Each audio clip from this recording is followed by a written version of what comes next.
This is Queen Esther, and she's the light of my life. So we've been friends for a few months now, and she is 5 months old. She weighs about 4 pounds. She weighed about 2.5 pounds when I got her.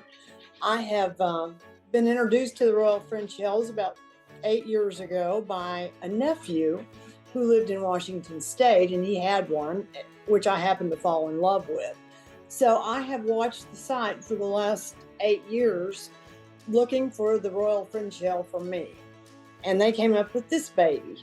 And when I saw her, I fell in love and I knew she was mine. So I called Anahata and we made a deal, and they had a courier fly her out to me in St. Louis, Missouri.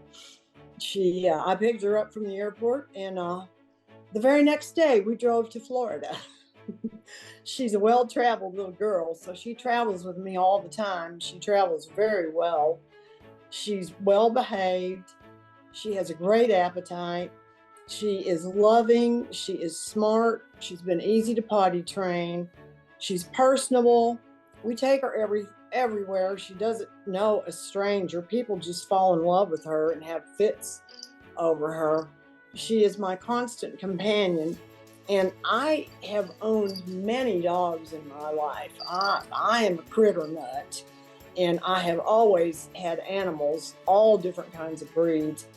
And she is the best companion animal that I've ever had. And she's not an animal, she's my baby. Some more of the good news is that she should live up to 20 years.